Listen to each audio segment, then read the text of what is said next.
Happy New Year, Leo's Legion. It's January 1, 2024. It's resolution time, and we're here with our New Year's resolutions for the 2024 BC Lions. Let's hear what the bros have to say now.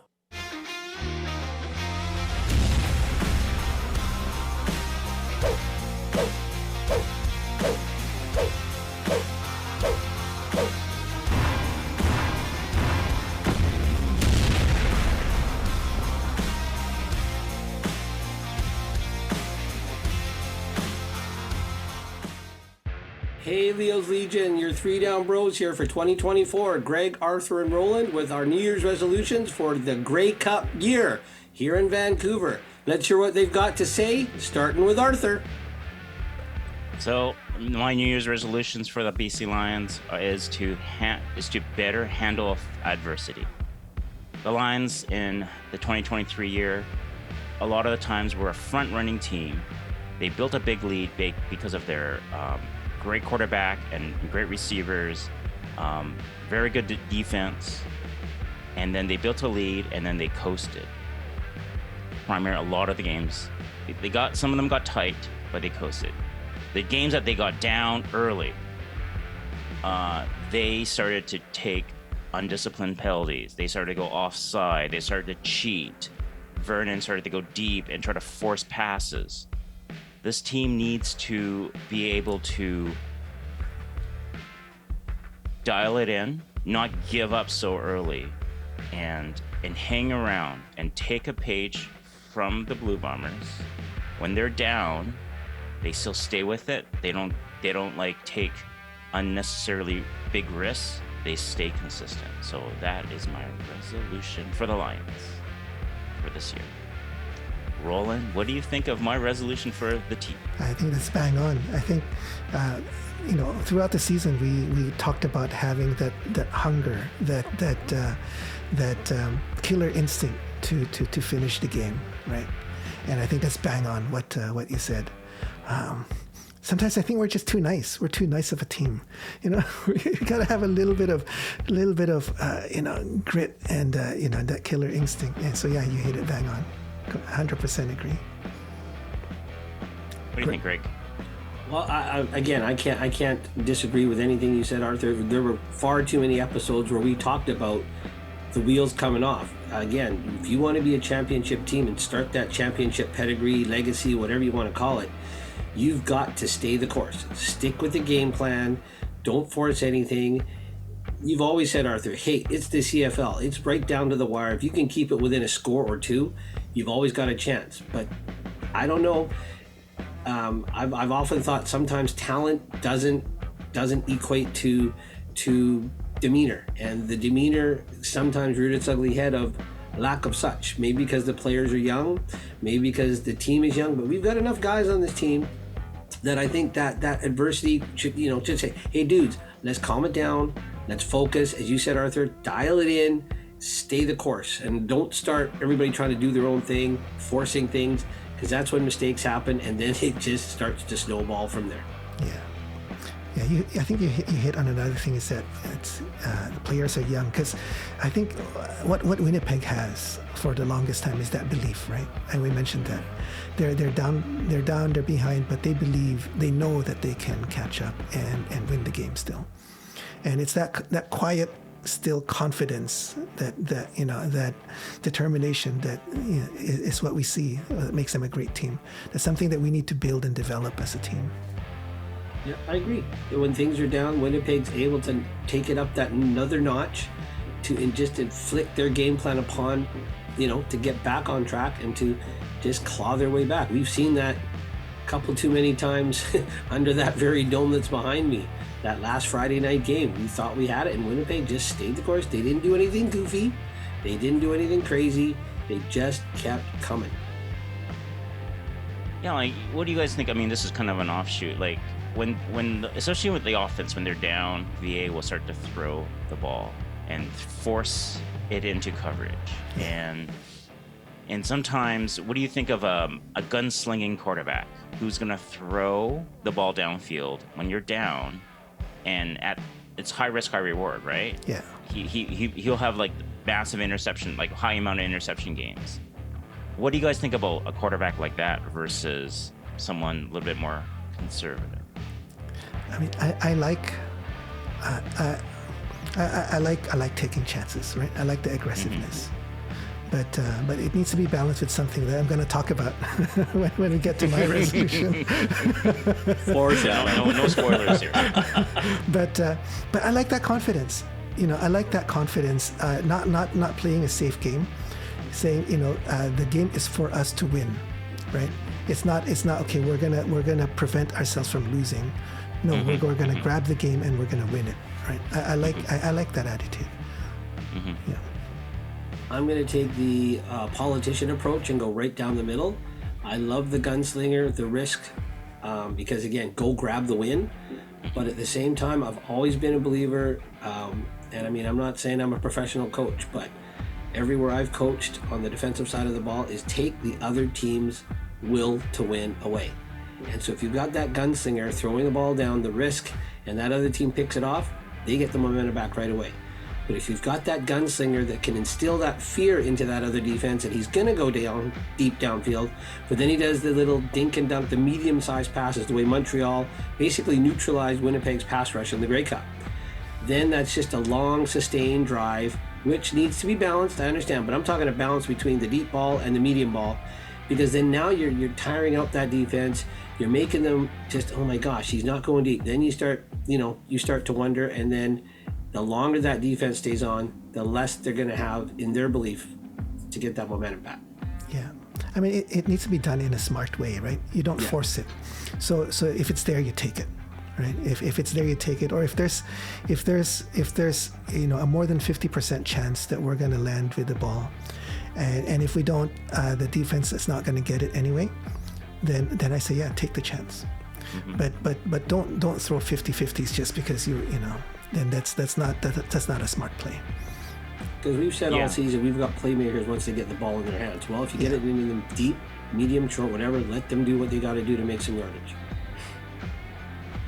Just and I guess one last sub point was, I noticed that the defense, when there was adversity, they were taking a lot of penalties, roughing the passer, late hits, like hate to put Takuma, like the Calgary player, spat on him, and he and of course he swung and the refs missed it and he got suspended, right? I mean, these kind of things, I know that's uncalled for what the Calgary player did, but we need to have that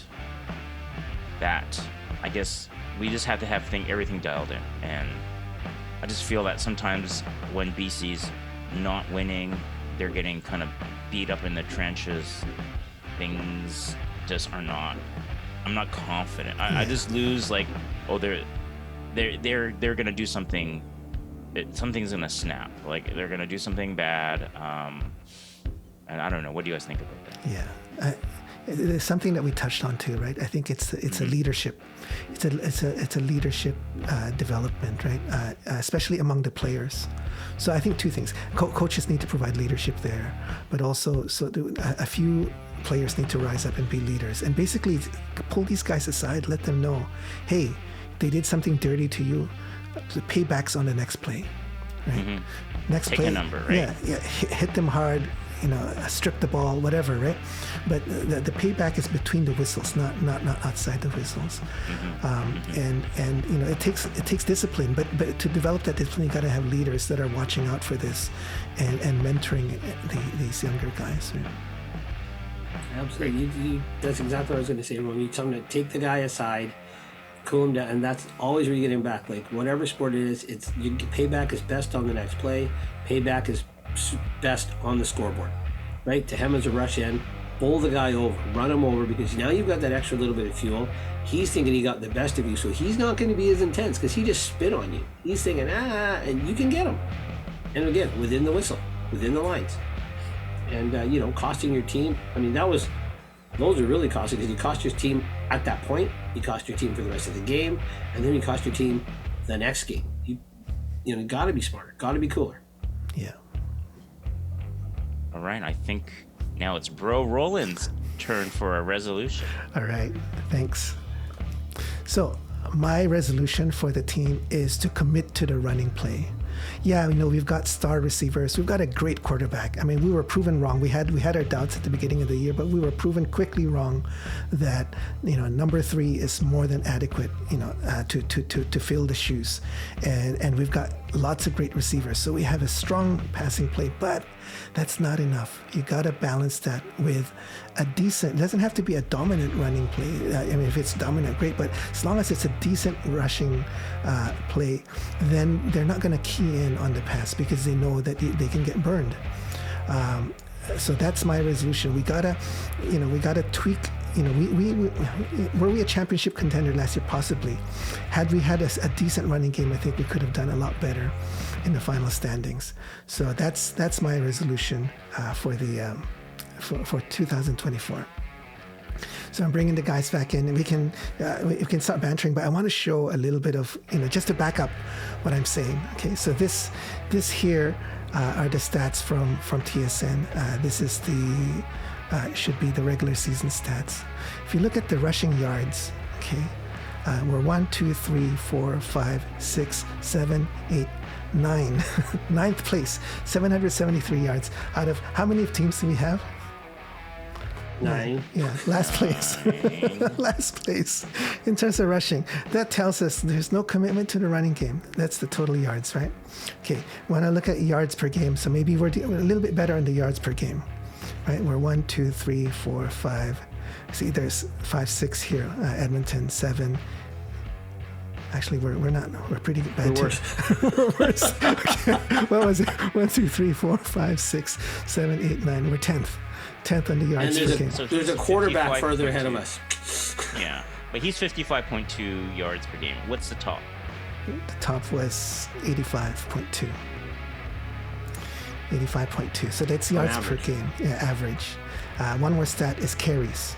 Right.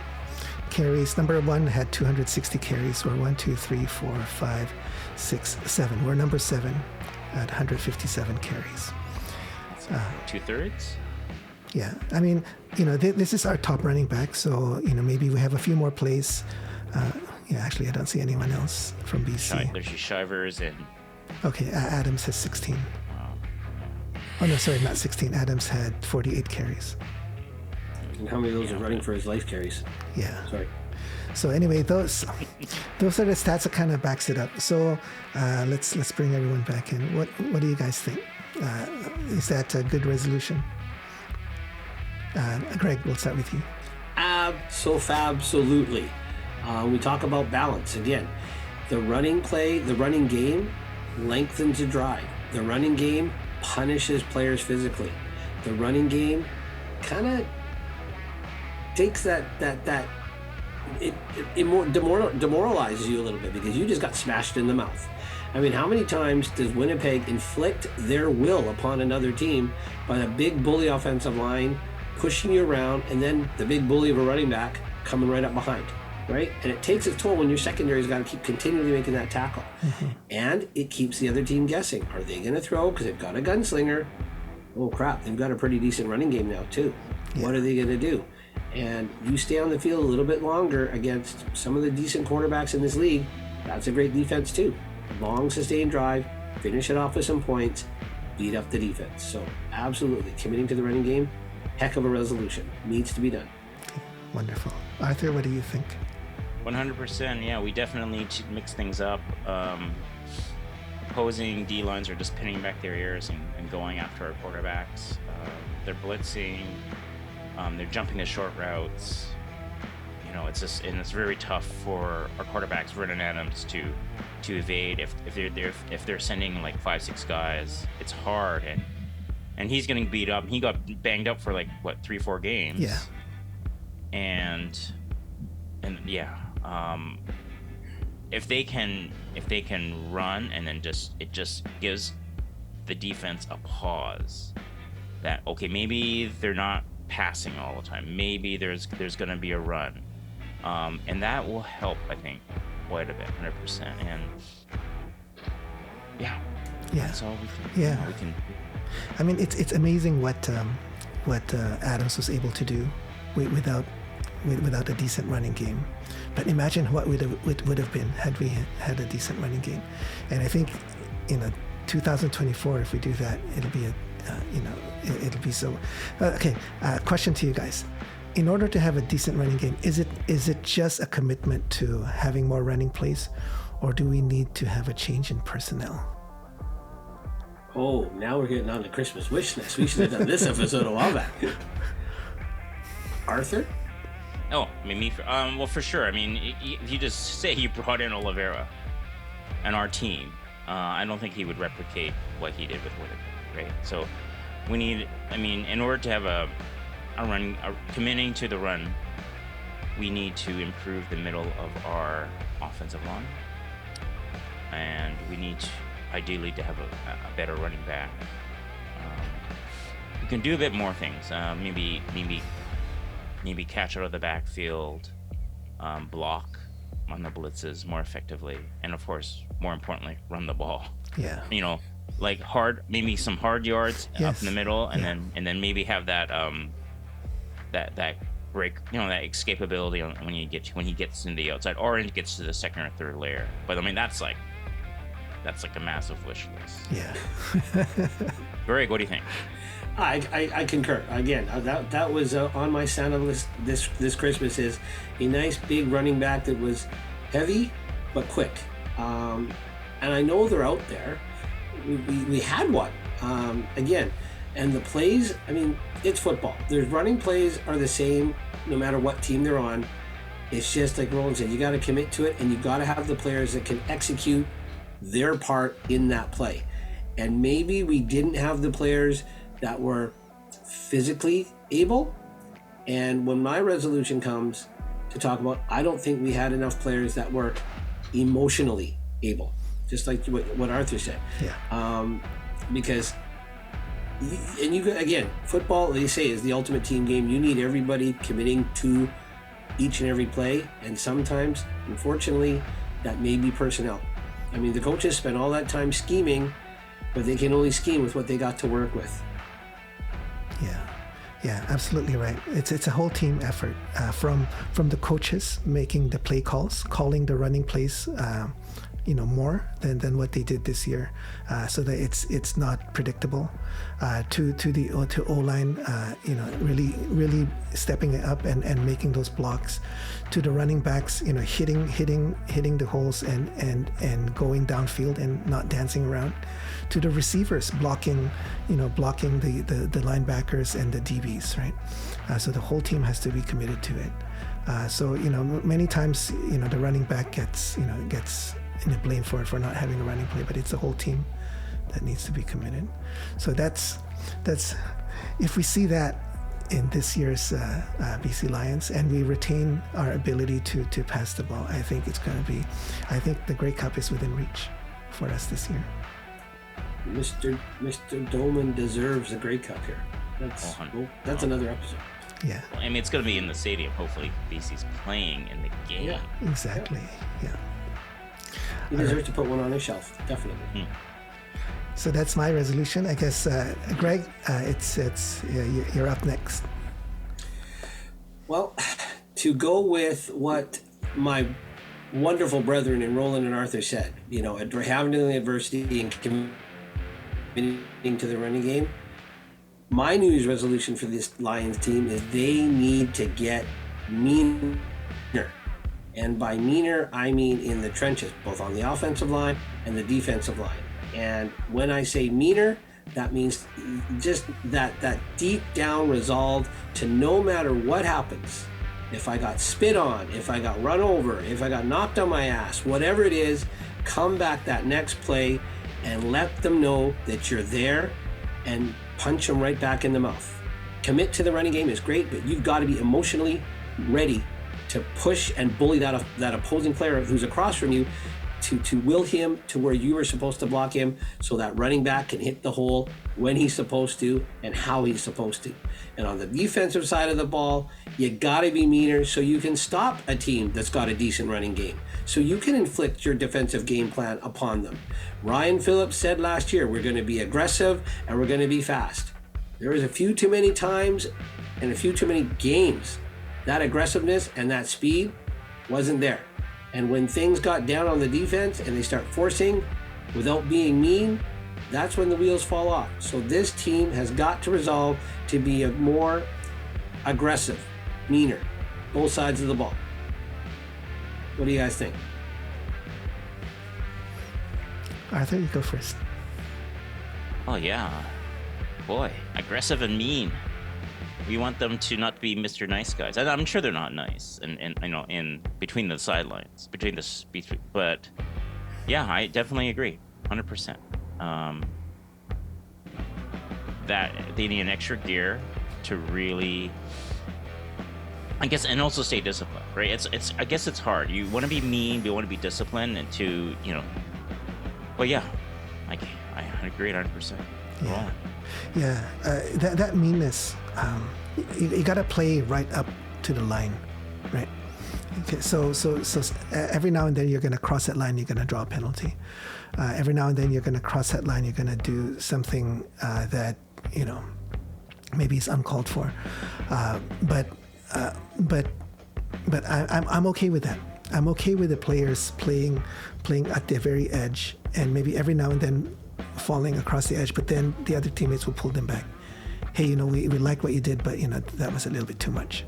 So then they'll pull it back. But I'd rather see that, because then they're playing at 99, 100% level most of the time, as opposed to playing like 70%, so that they won't they're not gonna cross that line. So like within the rules of the game, within the what makes sense from a safety perspective, go 110%. That's the attitude, right? So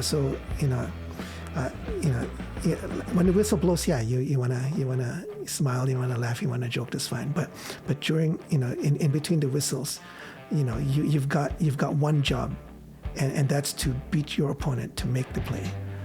Right? So that's the attitude that I want to see. Okay, question to you guys now, as we had it after our little banter. Do you guys think we had the pleasure of going to a practice, and they always say you play like you practice. This team always talks about they love each other and they always have fun. I didn't see a lot of aggression at practice. There's a lot of guys joking around. I mean, they get their plays done, they get their work done, but they seemed to just have fun. Do we have the personnel on this team to take it up that extra gear, to be, as Arthur says, and I'm going to quote you, buddy, to be disciplined bullies? I mean, I guess we were at a practice. I'm wondering if those are just run-throughs. They weren't I didn't think they had full pads on. I think they just had regular practice jerseys without pads. Yeah.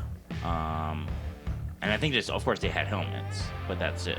And they're just running through the plays, make sure you run it, and the defense wasn't tackling. Yeah. So it's hard. I mean, I don't know if that's scripted or not. I don't even know if that's standard procedure or not. But well, I know they're cutting back on contact. That I know. But yeah, again, that was a Thursday before a Friday game. Definitely. Yeah. So, I mean, in a practice, yeah, I guess you'd want to see a little bit more assertiveness. But I mean, maybe they're saving it for the game. And if you're going to save it for the game, then you definitely have to be there for the game. And the only thing I would say is, I noticed last year. I mean, I don't want to harp on the officials. Some games, those officials really got into the heads of the line players. And the Lions are trying to be aggressive. Sorry?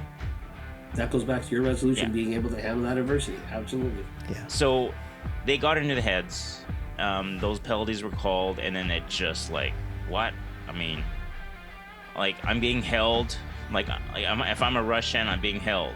So you're getting held, and you're trying to fight through. You try to be mean, but you're getting held. You're not getting the calls. Yeah. So when you get to the quarterback, just being held, finishing. Being strangled. Yeah. How many times have we seen that? Hit. Yeah. Or in the secondary, right?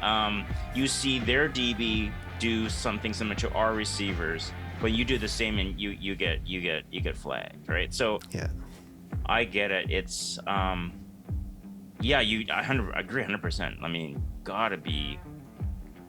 they gotta conjure up that aggressiveness in the game. Yeah. It's hard to say. Going back to Greg's question, it's hard to say whether.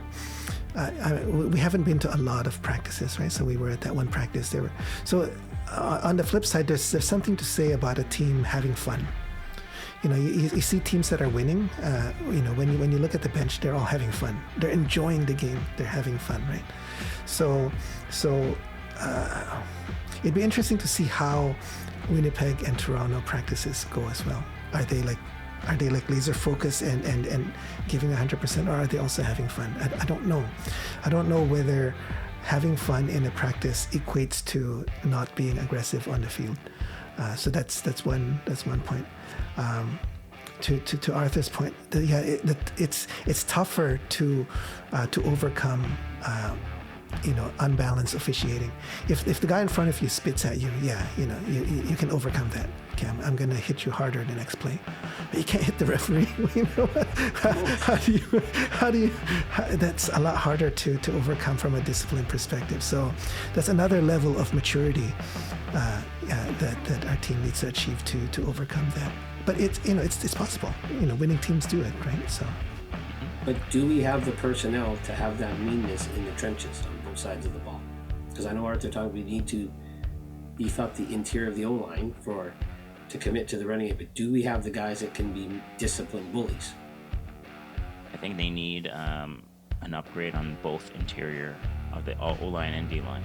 And me, Greg, I want a middle linebacker that's punishing tackling. So you do not want to go inside the tackles next time, because if you get by that first wave, he's there. Yeah, exactly. And then we'll dictate physicality to you.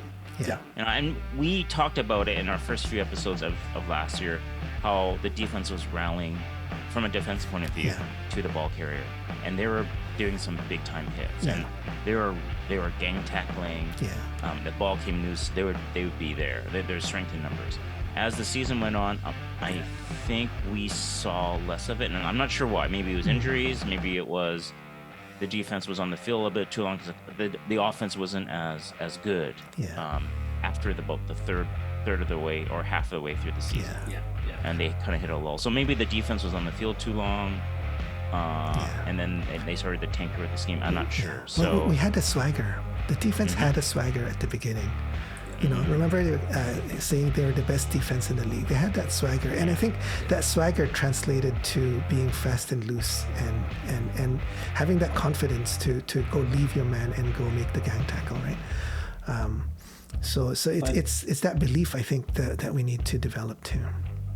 But then, like Arthur said, on those games where that swagger got knocked off the rails, they did not have that belief level, that confidence level to impose their swagger back on. They got out of character, we'll call it. I think back of another team, Team 100, when we had that swagger, right? Elimimi and Big Hill, they had major swagger, and they were able to back it up, right? Well, my lord, if you ran into either one of those two, they'd have some swagger. But that was a great 2/3 of a linebacking core in 4-3. Absolutely. Well, we've got our resolutions taken care of, so we'd like to throw it out there, if I can, to our viewers, our subscribers, our followers. What do you think of our resolutions? Do you have resolutions of your own? If so, please let us know on any of our social media platforms. We would like to thank our subscribers and our viewers for 2023. You guys have made it a great inaugural season for us, and we are looking so forward to better content and better episodes for you in this Grey Cup year of 2024. I'm looking forward to, we've reflected on the year that has happened. What are you guys looking forward to for, say, this season? We've given a resolution. What are you guys looking forward to or hoping for? And for content-wise, if you have any suggestions or what you want us to talk about, and let us know in the comment section and all our social media. And we can consider your comments, and then we can potentially make some content addressing that or any kind of subject. Yeah, for sure.